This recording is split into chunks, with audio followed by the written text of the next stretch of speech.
Y'all know what's going on. It's time for another episode of Doing Time with Joe. I'm your host, Joe Baker, and welcome to episode 4, season 1 of Undercover Gangster.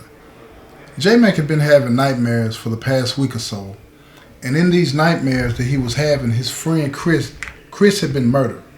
Chris had been murdered by a member of the Two-Face Mafia years ago in a robbery attempt, and J-Mac has never been able to find out who that individual is, right? He had no clue who killed his best friend, because most people didn't even know that J-Mac and Chris were friends. But in his dreams, Chris kept coming to him like he was trying to warn him of something bad that was about to happen. But J-Mac couldn't make out what he was saying, and he would wake up in the middle of the night sweating, wondering, talking to himself. So his cellie, his lieutenant, he woke up and he asked me, he said, "Are you all right, man?" He's like, "Nah." He said, "Man, I got a lot of things on my mind. Some things are going on, and I'm trying to sort them out. And I keep having these same dreams over and over." So J-Mac tells his lieutenant what the dreams are about, how they're about his friend Chris. And he confessed to his lieutenant that his friend was killed by a member of the Two-Face Mafia. But nobody ever told him who it was. So he was never able to seek justice for his friend, street justice for his friend, gang justice for his friend. And he always felt betrayed by the organization for that reason. And that's one of the reasons that he walked away, because somebody knew what happened, but nobody would give up the name of the individual that killed his friend. So as time went on, he continued to do the things that he needed to do for the warden to get the prison straight and all of that, and purging the system and getting everybody on the same page. But Tasmanian Devil wasn't done yet. He wasn't done by a long shot. And he had been working on ways to make sure that he was able to communicate with people out on the compound, in the general population, at all the prisons. And he had found a friend in a female officer that was working the hole that he was in. And over time, he had convinced her to pass messages back and forth to some members of the organization that had still remained loyal and had a lot of questions as to why J-Mac came back and how and why he came back the way he did. So he was trying to fill all of these gaps, but he didn't have the answers to the questions that the guys that he was communicating with were asking him.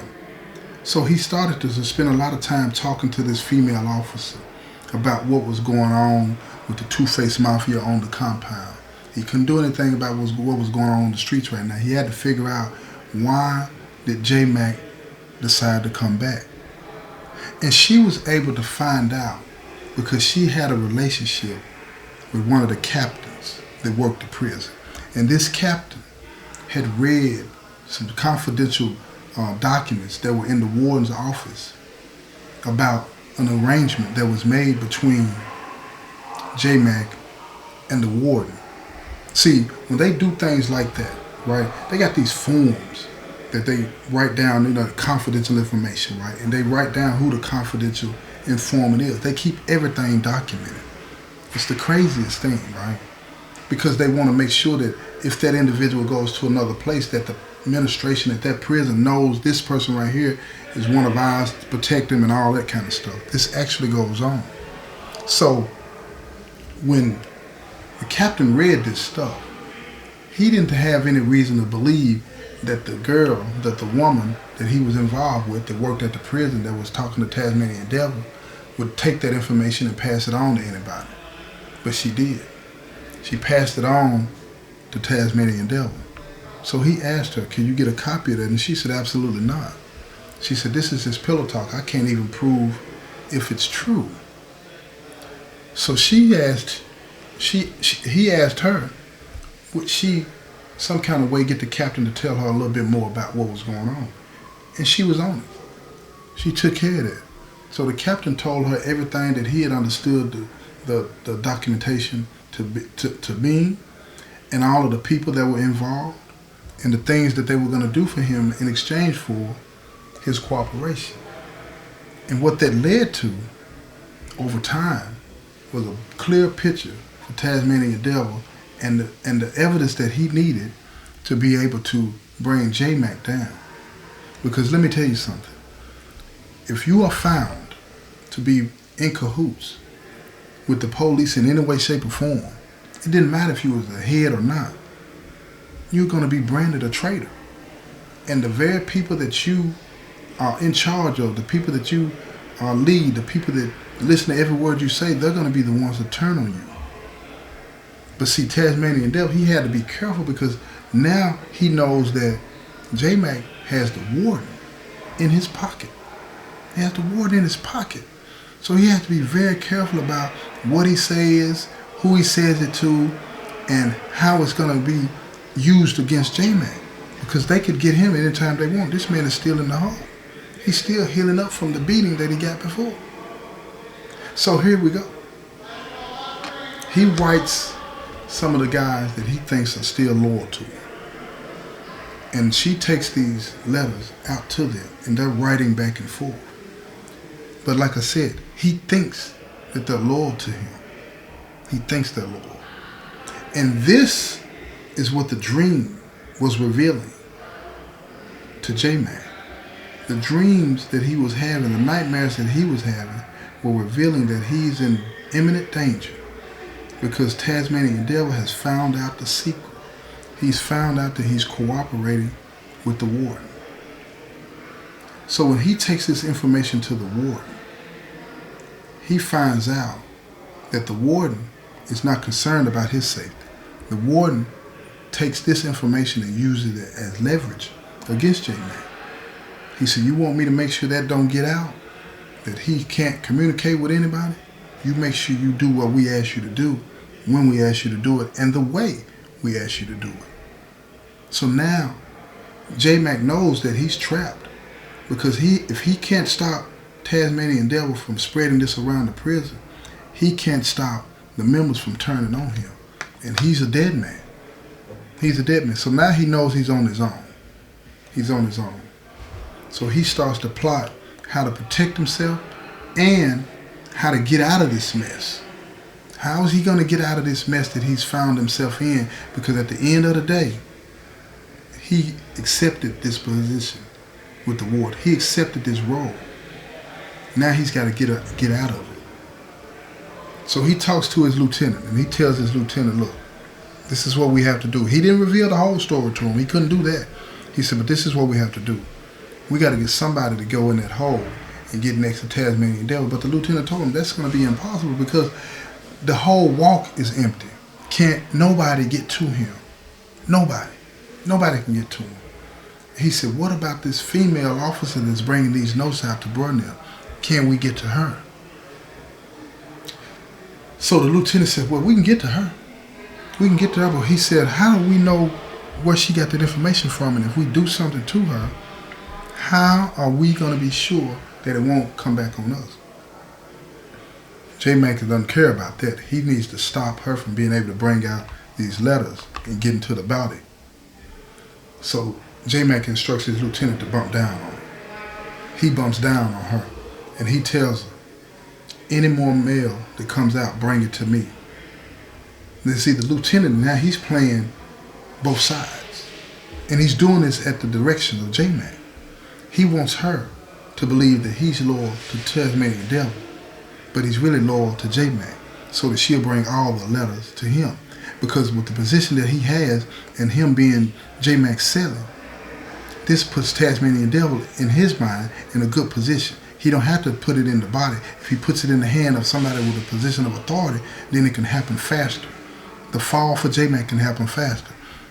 So the lieutenant convinces her of this, and she takes this news back to Tasmanian Devil because she thinks this is good news. And Tasmanian Devil does too. And he writes a letter, he gives it to her, and she takes it to the lieutenant. And the lieutenant opens the letter and reads it and takes it straight to J-Mac. And basically what Tasmanian Devil is telling her in the letter that I appreciate your loyalty and all the things that will come with it. And you'll be rewarded for the role that you're going to play in bringing down this traitor in J-Mac. So J-Mac and the lieutenant, they sit down and they write a letter back. And they tell him in the letter, what is it that you want me to do? And how do you want me to do it? And better yet, when do you want me to do it? because the sooner we get this over with, the better. And then they put in the letter, can you really trust the lieutenant? I mean, can you really trust the female officer that's bringing you this mail? Because we got to make sure that she's not talking to anybody. Now, see, J-Mac wanted that put in the letter because he wanted to plant that seed of doubt. He wanted to plant that seed of doubt. See, it's one thing you got to remember about people in the penitentiary.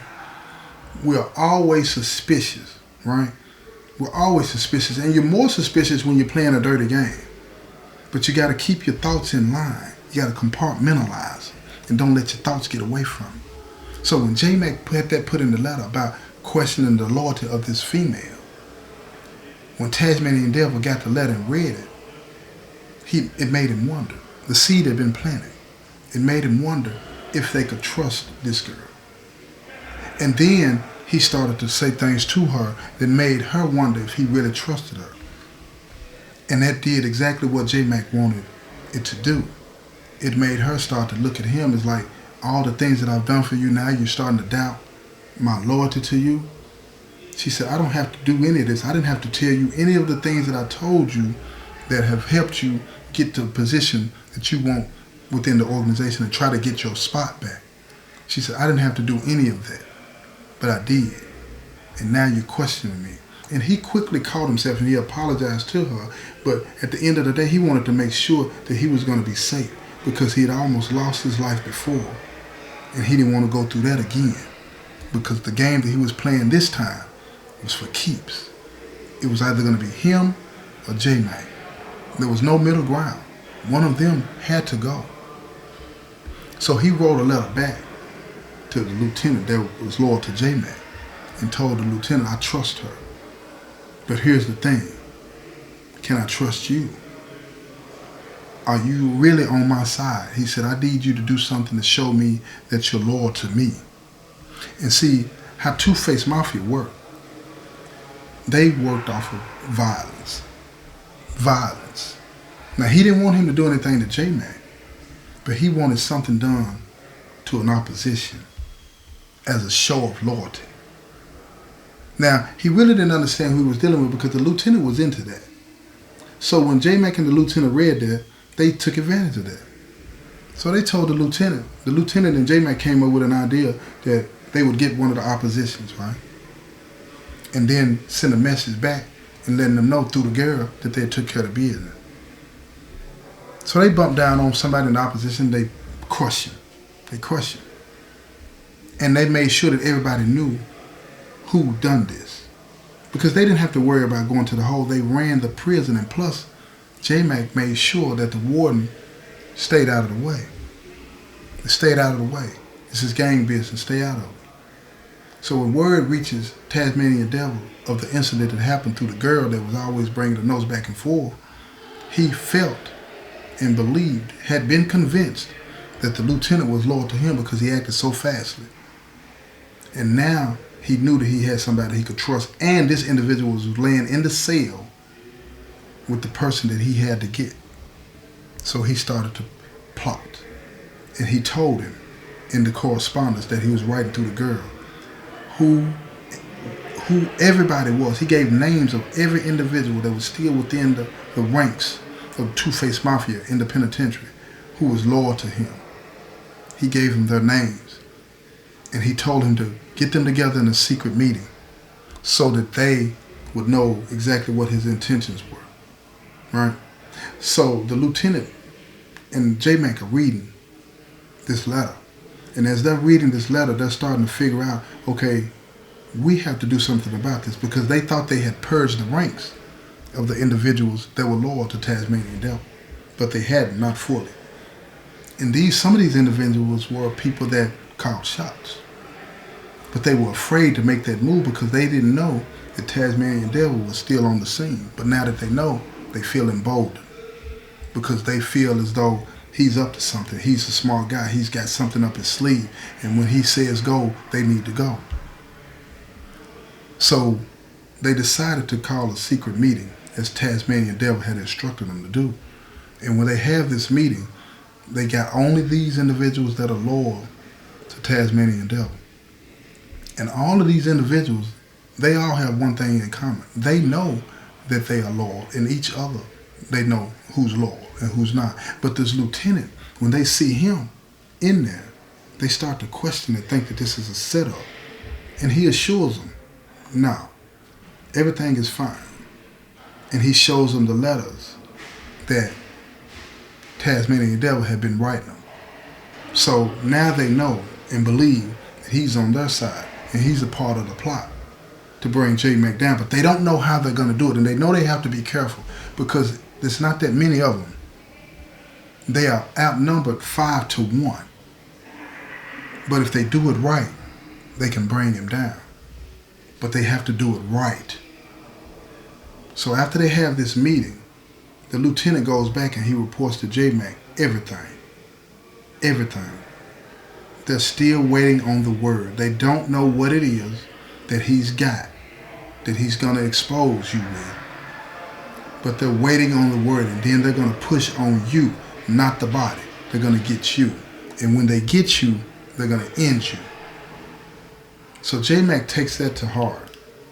He takes all of that information to heart because he knows that if he slips up now, it's his life. He's not going to use the warden to deal with this. He's not going to do that at all. He has to find out how the female officer got the information that can be used against him. He needs to know, does she have it all? So now he puts his spies on her because he got some people that work down in the admin building that's part of the Two-Face Mafia, and now they're watching everything. The warden and them don't even know who they are. They're watching everything, and they see this female, she's talking to this captain, all getting huggy, kissy, and all this and that, right? Things they wouldn't dare do in front of us. You feel me? So she's exposed herself as the captain. So they report back to J-Mac that it's got to be the captain because the captain is close to the warden. So then they figure out what they need to do. We got to get to the captain. So J-Mac makes a call to the town, and he tells them who the captain is. And the Two-Face Mafia member that works in the admin building, he IDs the car that the captain is driving. He passes that information on to J-Mac, and J-Mac passes that information on to the Two-Face Mafia members on the streets. So they follow him home. And when they followed him home, they saw that he had a wife and a kid. So instead of bum rushing him, they decided to hold up. Let's send this information back in. Let them know that we got leverage now. They know that he's cheating with this female that works at the prison, but he's got a wife and a child at home. So they tell J-Mac this information, and J-Mac he instructs his Two-Face Mafia member that works down in the admin building to pull the captain to the side and tell the captain what they know. And when he does that, the captain gets irate and gets angry about it and says, lock him up. So they locked up the guy that's part of the Two-Face Mafia that works in the admin building, right? But the captain don't write him up for threatening an employee. He don't write him up for that. He said lock him up pending investigation because he's spooked. He don't know what he's going to say. He don't know what he knows. So this information gets back to J-Mac, and J-Mac gets in touch with the warden, and the warden says release him. Now the captain is spooked because if a captain writes you up, it's almost like the warden writing you up. Ain't no getting out of it. But in this situation, he's out of the hole the same day and back in the admin building the next day. So now the captain is spooked. So J-Mac instructs the member of the Two-Face Mafia again to go to this captain and tell him he needs to talk to him about the situation. So when he steps to the captain again, the captain is spooked and said, don't you learn? Don't you get it? Why you come to me again? And the Two-Face Mafia member tells the captain, he said, listen to me. This is what you need to understand. No matter how many times you lock me up, no matter how many times you put me in the hole, I'll be back out here. Don't that tell you something? You're not running nothing. And he said, we need to talk. So the captain looks at him, the eyes get real big, and he's spooked now, right? And now he says to himself, okay, I got to do something because they know something. So he says, where can we talk? He said, let's step outside. So the captain takes the inmate outside, the one that's part of the Two-Face Mafia. And when he gets outside, he tells him, he said, we know about your wife and your kids, right? We know where you live. And we know you're messing with this female officer. And we will expose that to your wife. So the captain said, whoa, whoa, whoa, what is it that you want to know? What are you trying to do? And the Two-Face Mafia member tells me, he said, what do you know about J-Mac? Because you told her something and she told that the Tasmanian devil, and we need to know what that information is. Now this member of the Two-Face Mafia that works in the admin building, he has no clue what he's about to be told. But when the captain starts running it down to him, he knows that it's serious. And he keeps it to himself. And he tells the lieutenant. And the lieutenant tells J-Mac. And then J-Mac pulls the member of the Two-Face Mafia that works in the admin, but he pulls him in the cell and he tells him, at the risk of your life, you keep that to yourself. And he did. Because he knew he had a chip in the game then. He knew he had a chip in the game. And he wasn't going to waste it on nothing. He was going to use it when he really needed it. So now, they know how the Tasmanian devil is getting his information. So now it's time to muddy the waters. Muddy the waters. They're going to feed him the information they want him to have. And then they're going to bump down and take care of the problem that they have. And listen, if you want to hear how they do that, you're going to have to tune into the next episode, the season finale of Undercover Gangster. This has been another episode of Doing Time with Joe.